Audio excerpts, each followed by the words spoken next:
What do you do if the unexpected happens and you're not set up financially to handle it? Dr. Wendy Labat's story she shared Tuesday is the perfect example of how having proper protection in place prevented her from seeing financial ruin. One illness, one injury can ruin your family financially. So today, I'm bringing Dr. Wendy back on the show to share more about why it's important to plan financially for the unexpected. And she's giving us a few golden nuggets on how to do that. Dr. Wendy Labat shares her knowledge, experience, and wisdom garnered firsthand from the challenges she faced starting a business 37 years ago with no business experience, limited financial resources, and most recently, conquering breast cancer. This journey led her to develop the Financial Cures system. She has improved the financial lives of many entrepreneurs, business owners, families, and individuals across the US using this system. Dr. Wendy is on a mission to empower others to turn their sour financial lemons into the sweetest lemonade, to become financially free and to live the life they desire. Thursday Tidbits are short and sweet episodes filled with tangible tips you can implement immediately. My goal with these topics is that you can use them to fuel your growth as you focus on being intentional in every area of your life. So let's get chatting.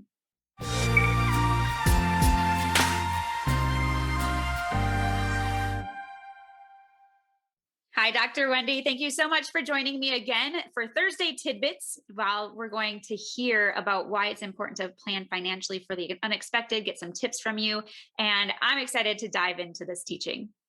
Well, thank you, Gabe, for having me again. It's been a pleasure, and I really enjoy sharing with your audience. Yes, absolutely. So if you didn't listen on Tuesday, you need to go back and listen because Dr. Wendy talked about her story, her financial story, how she overcame breast cancer, but was financially sound through it, has struggles through it, but was financially sound and became a coach and a mentor for others now as they are finding their financial cures. So make sure you go listen to it.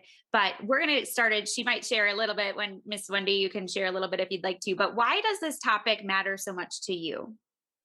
Well, it matters to me because I've lived through it, and I've seen so many people that weren't prepared financially. They ended up getting, if something happens where they get, one illness or injury, it financially ruins them and don't let them pass away. Their family's devastated with not only the grief from the loss of that loved one, but also the devastation of the financial burdens that's left behind, not just from a funeral that costs a fortune, but also the medical bills, the regular monthly expenses. So, like I said, it can be devastated if you're not prepared. Yeah, for sure. And like we talked about in the uh, episode before, I'm almost 40 and I wasn't prepared for anything. I'm just preparing now. So as a woman or as a mom, why do you think this topic is valuable for us to actually start looking at right now, no matter what age Well, we are? I think it's important because we need, especially as moms, we need to start when our kids are babies, because we can have $1 million babies. And that's another thing that I advocate for because, my son, when he was, I think he was 12, one of his classmates passed away from a heart disease. And who expects for a 12-year-old to pass away, from natural causes? Right. And when he was 16, another one of his basketball teammates passed away. And it's like, you never think about that. You think you may be the first one to go, but, babies die, elementary school kids die, you don't have to be old to pass away. So you really need to be prepared for yourself and not just necessarily looking at the death of someone, but looking at the life of someone. You want to prepare your kids so when they get to high school or college and they want that car or they want, a college education, you're not going to be struggling to get it for them because you've prepared since they were babies for them to have that lifestyle. And, say if they don't want to go to college and they want to get married, they'll have money to buy a house. So, you want to not only provide them financially, but you want to give them the right mindset, the right skills to be able to handle that kind of money, because you may not be around to help them with it, but you want to instill those qualities in them at an early age. Oh, that's so true. And I think we're an example for our kids. So what they see us do, they will imitate, most likely. So if we're teaching the financial side, or if we're an example of, okay, this is what I'm doing to for retirement or for college Mhm. or for whatever, they're going to see it and they'll hopefully mimic it. And I think that is super important. Awesome. I'm excited to dive into some of these steps that you have for us today. So I'm going to let you just start, and I'm probably Okay. going to interject. Like if I have a question, I'll interject, Okay. but Please do. just Okay, I'm gonna fire first them at us. start out with this, talking about the 6 obstacles to winning the money game. The first one is one of the most important. It's your mindset and lack of knowledge. Like I said, if you don't think right, you're not gonna do right. And if you don't know right, you're not gonna do right because you don't know any better. Mhm. So you have to get that mindset. And the sooner you get it or the sooner you teach it to your kids, the better off everybody will be, because when you get older, you want your kids to be responsible and fiscally minded enough to be able to handle your affairs in case you can't. So you want to have that mindset. And one of my favorite quotes, and what I start my course out with, is by Wayne Dyer, talking about uh, you have to, if you change the way you look at things, the things you look at change. And the graphic that I use is a house in like a gift box. And some people say, oh wow, I'd love to have that house, but I can't afford it. And then you got other people that say, I'd love to have that house, how can I afford it? So you see, the way you look at things will determine whether or not you can afford it. If you think you can't, then you can't and you won't. But if you say, how can I, then you're going to start thinking of how you can position yourself to own that house. So that's the key thing. And then the Bible says, my people perish for the lack of knowledge. So, you got to learn some things. You don't have to have a PhD or a doctorate degree or anything, but you do have to have some basic principles that implement in your life. And, if you don't, then you're going to end up struggling the whole time. And you don't have to. So, we try to teach people those basic principles, like having multiple streams of income and not spending more than what you make. And another quote I like is by Robert Kiyosaki. He says, it's not how much money you make, but how much money you keep, how hard that money works for you, and how many generations you keep it for. So that's, that mindset there will help you move forward and be more, take control over your finances. Yeah, that's good. Now, the second obstacle is control over your finances. Most people are wondering where their money goes instead of planning where their money goes, or wondering where it went, I should say. And it seems like, out of my client base, the people that make the most money are the ones that tend to have that, where did my money go? Okay, trust. Mentality. They're not planning where their money goes, at least in the beginning. Now, since working with me, they are, because it doesn't make any sense not to, plan where your money goes, especially when you're making more than enough. Um, I also give my clients a spending challenge. And what I challenge them to do is track their spending, no matter what they buy, whether it's a stick of gum or whatever, not their expenses, but the spending, because people know how much they make and they know how much their expenses are, but they don't even look at how much they spend. And most of the folks that say, I can't afford this, I had a young lady, matter of fact, that wanted to take my course. And she said, well, I can't afford it. It's like, okay, you can afford it, but do you want to afford it? So she said, well, and I'm gonna tell you how you can afford it. I said, well, do you eat out? She said, yeah. I said, how often? I eat lunch out every day at my job. I said, how much do you spend? About $20, $25. I said, that'll pay for my course right there. If you just, you could take your lunch, you don't have to eat out every day. You can take whatever it is you want to eat, buy the groceries, fix it, and have it there. So you have to, like I said, change your thinking. You have to you don't have to be frugal, but you do have to be sensible. So if you're trying to, people say, I can't afford life insurance, but it's like, okay, how many coffees at Starbucks do you buy? Well, I buy a cup a day. That's $7 to $10 a day. That's a premium right there.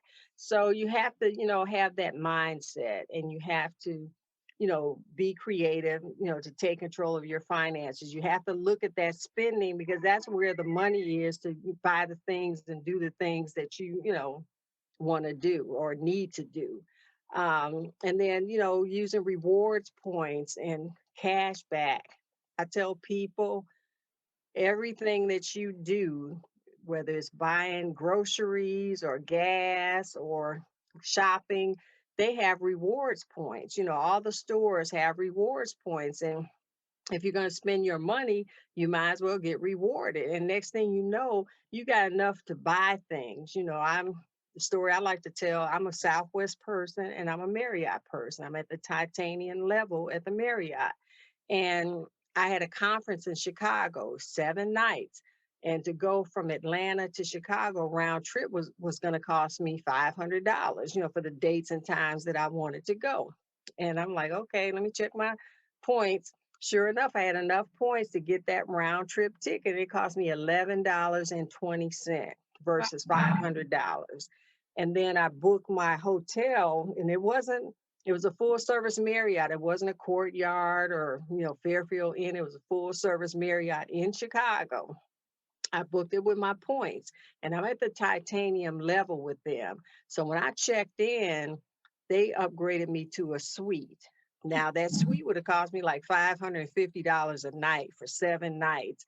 And not only that, I got to eat in the club room where they had the, smoked salmon and the quiche and the fresh pastries and fruits and all that. Even the, bottled water and sparkling water. And that meal would have cost me like $50 if I would have eaten that in the full service dining room downstairs. And in Mm. the evenings, they had hors d'oeuvres and wine and, all the sodas and whatever else you wanted.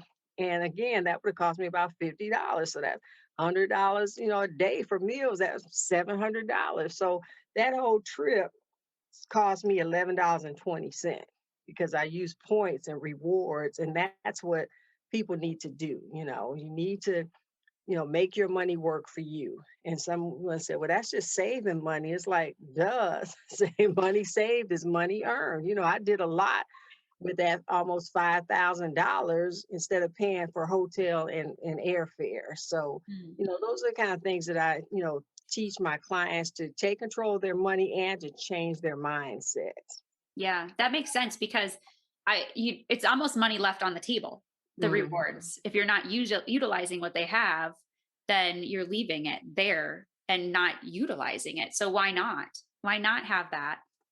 Yeah, and Imma tell you, a lot of people leave that money on the table, especially guys. They don't even wanna put their phone number in just to get it. Because 'cause I've watched people and the cashier say, "Well, do you have a rewards point? Do you have, your wanna put your phone number in, if you don't have your card?" And like, "Nah, I don't wanna do it." And I wanna say, "Hey, put mine in there." And I have said, "Put mine in there, let me get those points." That's Because, funny. like I said, it's money left on the table, and that money can do whatever it is they say they can't afford to do.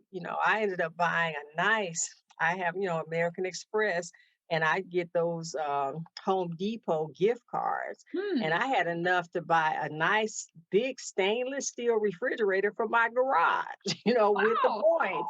So, and this is, I already had 2 nice refrigerators in my house, but I needed one for my garage because that one went out.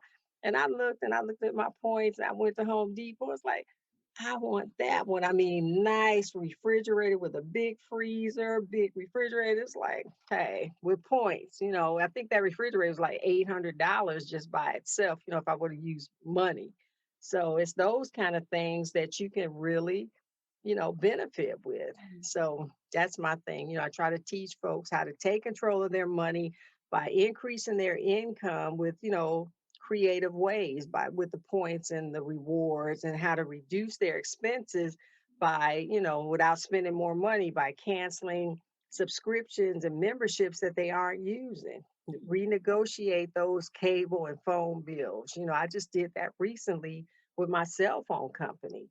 And I saved like $150 a month and got better service, faster internet speed, on the phones or 5G or whatever the new speed is. And You just have to ask. And I'm a good customer. I've been with them like 20 something years. So they were going to look out for me. But if you don't ask, you won't know. So Yeah. those are the kind of things I teach. Now, the next one is proper protection. Now, that's dear to my heart because of my situation. And you got to have that proper protection. And that doesn't just mean life insurance, it means health insurance, because I enroll people, and now it's open enrollment for the Affordable Care Act. And because of the CARES Act that Joe Biden just put into play, it's easier and more affordable to get health insurance. So there's no reason for anybody to be out there without health insurance. And I've had so many people that said, "Well, I don't get sick. And I haven't been to the doctor in years." I said, just because you haven't been doesn't mean there isn't anything wrong with you, So why be unprotected? And so what if you aren't sick? There's no guarantee. We're in a pandemic. You need to be protected because one illness, if you can't afford to pay, 50 or $60 a month for a premium, and that's what they've been going for lately, at least my clients, then how are you going to afford a 600 to a $1,000 bill to the urgent care or emergency room? So, you got to be sensible about things and just knowing that my situation, I could have been financially ruined. So I make sure that my clients have the best coverage at the best price. And people have to understand with health insurance, it's not about the premium. The key is looking at the deductible. Because if you have a high deductible, say if you get a deductible that's $10,000, especially these employer plans, people say, "Oh, I don't want to spend that much out of my check every week or every payday." So they get this $10,000 deductible because it's cheap. But that just means that they're going to pay the first $10,000 before the insurance kicks in. So the first thing you want to look at is the deductible. You want the lowest deductible as possible. Then the next thing you want to look at is the maximum out of pocket. Because once you reach that threshold, you could have brain surgery and it'll all be covered at 100%. You just pay your monthly premium. The next thing you want to look at are your co-pays. And they're pretty standard, but you don't want to get a copay that's a percentage of anything. You want it to be a flat rate. Now, with your deductible, get it low as possible. Say if you got $1,000 deductible and then your max out of pocket is 2,000 or 2,500, you hit that and your copay, say $20 for primary care, $30 for a specialist. Those copays chip away at that deductible and the max out of pocket. So once you hit the deductible, the insurance kicks in, it pays whatever it states it's going to pay. And once you hit that max out of pocket of say $2,000, you can have brain surgery, and the only thing it's going to cost you is your premium, because you don't even have to pay co-pays or anything anymore. Now, the premium is the last thing you want to look at, because if you're going to be, when they say penny wise and pound foolish, if you want to, say get a $200 a month premium that has a $10,000 deductible, where you can get a $300 a month premium that may have a, $2,500 deductible, it makes more sense, financially, mathematically, and everything, to pay that extra money. So people, don't get fooled by a low premium. And then, people, they'll insure their home, their cell phone, their jewelry, their cars, but they don't want to, insure their health or their life. So, especially if you got kids, you definitely have to, protect yourself. And I recommend the Index Universal Life with living benefits, as well as a companion term with living benefits. And living benefits, life insurance pays your family when you die, but living benefits pays you while you're living. So with the living benefits policy, you can get up to 90% of your death benefit while you're alive. If you, suffer, you know, uh, heart attack, stroke, cancer, critical illness, or injury, where you can't perform at least two of the normal daily activities. Say if you get a $500,000 term life with living benefits, If you're diagnosed with stage 4 breast cancer, you can pull $450,000 from that policy while you're living and do whatever you want. It's not, restrictive on what you can do with that money. And then you still leave your family a $50,000 death benefit to pay for your funeral and give them a little extra change, once you're gone. But a lot of people don't want to do that. They just want to take their chances.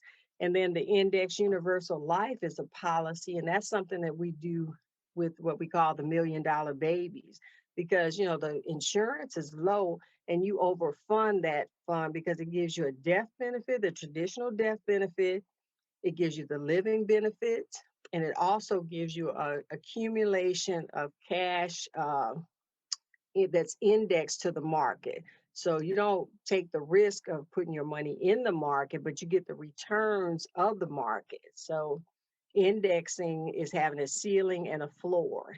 Say if the market returns 10% and your ceiling is 8%, you're only going to get 8%, but it has that floor. So when the market crashes, like it's done, then you got that floor to protect you. So when the market starts picking up, you're, coming from your floor up where everybody else is in that gutter trying to come up. So you end up, with probably twice as much in the end because of the protection of the no risk, with the being indexed to the market. So that's, that kind of hit a couple of different categories, but that's my proper protection part. I love it. I love it. And that's what I've been looking at. I never even knew some of these things existed until I Mhm, got to know like you and Lisa Williams and mhm. people who have their financial, they just know, they're knowledgeable. They have the financial cure. So if you haven't ever heard of these, you need to talk to Dr. Wendy because they're very cool. And I'm Yeah. finally setting our family up for Yeah, and it gives you that peace of mind because, when you know that, not something gonna happen, but when you know you're properly protected, you don't really concern yourself with what's gonna happen because, you're protected. I mean, you want to, concern yourself with your health, but as far as, saying, well, if this happens, I can't go to the emergency room or I can't go to the hospital because I can't afford the bill. You don't want to be in that position. You want to be in the position if you got a toothache like you're talking about or headache, I'm going to the doctor. I'm checking it out because it could be like in my case, I was getting my annual mammograms. Next thing I know, I got breast cancer. It's like, but it's kind of crazy. Next obstacle is the tax codes and tax laws because people look at 401ks, IRA, 403bs. They don't realize those are tax codes, and the IRS dictates how much you can contribute and when you can take that money out. And we look at that as pre-tax money, and we consider that the seed. But when you take that money out, which we consider the harvest, is taxable. Where if you look at, the index universal life that we were talking about, you're using money that's already been taxed, which as your seed, but your harvest is tax free. So you can get, $1 million out and not have to pay taxes on it because that's the way it's structured. But now with the what we call qualified money or the pre-tax money, you're paying taxes on that harvest when it comes out. And I do an illustration of two 35-year-olds that contribute 400 a month each, one in the qualified, 401k with an employer match of $100, and the other one in an index universal life policy. And at the end of 30 years, the one with the qualified 401k, they have about 400,000, 410,000, and the one with the IUL has about 420,000.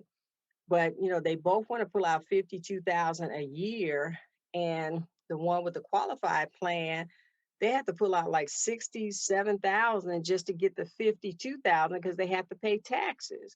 And they run out of money in 13 years because they're pulling directly from the principal. But the person with the IUL, they're just pulling out 52,000 because they don't have to pay taxes, and they do that until age 100. and they Mhm. still leave their family with a $600,000 death benefit because they're not pulling from the principal. They're pulling from the cash value, the overflow. So, it's a difference. And a lot of people don't think about that. And then nobody in HR is explaining that. But those tax codes and tax laws, they dictate how you get your money at retirement. You end up paying more in taxes when you can least afford it, because your money's fixed, your income is fixed. Be careful about who does your taxes. Don't be so cheap that you're, wanting to pay $200 or 150, and the person's just doing data entry. Because, like I said, you can do that yourself. You Right. want somebody, if you have to pay a little more, that's going to ask those questions, see if you have a business. Not only ask the question, but give you a strategy for the upcoming year so you can know how to better position yourself to Mhm. get the maximum refund or the minimum tax liability. Yeah, that's good. Now, my next obstacle is, and I kind of touched on this, is the market risk, investment losses, and global economic impact. We've had such a crazy year in 2020 because of the global pandemic, which impacted us economically on a global level. Because we're in like a supply chain world now, so whatever happens across the pond affects us because a lot of our things we buy from China. So when China shut down, our stuff shut down because we weren't able to get the parts that were needed or that was needed to create whatever products that we were trying to sell on this end. And then as a result, the prices go up. You notice how hand sanitizer went from 50 cents a bottle or $1 a bottle to like $5 or $6 a bottle. It's like, I can't believe it. And fortunately for me, I had already stocked up because not a hoarder, but when I get a deal, I get a deal. And Right. my son was cleaning out our garage and found a whole case of hand sanitizer, nice big bottles. So I didn't have to spend any money on it. But it's just that, those kind of things you don't really prepare. And then people are losing their job and they don't understand that the groceries are going to be more expensive, and you don't have the money or the money you used to have, and so that global economic impact can really make a difference. But like I said, if you've got the multiple streams of income, if you're being creative about increasing your income with the rewards and the points, and if you're taking advantage, a lot of the companies were offering deferments on payments on your utilities and on your loans, mortgages. It doesn't say that you had to use them, but if you could take advantage of that, it didn't mean that you wouldn't have to pay. It just meant that you didn't have to pay right now. So those are the kind of things that you need to take advantage of. And then if they weren't offering, ask what programs are available, because a lot of them did have, and they weren't necessarily advertising them at first, but if you asked, they would let you know. And then eventually they started telling people. And the last obstacle is taking action, because I don't care if you know all these other five things, if you don't do anything with it and take action, then, faith without works is dead. So you can dream and hope and pray all you want, but if you don't do anything, nothing's going to happen. So that's is just as important as the first one with your mindset and knowledge. I like that. And it's true because you can't, what is it? You can't steer a parked car. You have to be Yeah. in motion in order to be getting somewhere. So now, with all of these steps, there's so many good ones. And I hope that everyone's been taking notes because I know, like I said, I'm going back and I'm going to take notes and go, okay, what am I missing? Where would be the first place you'd start if you needed to start one place?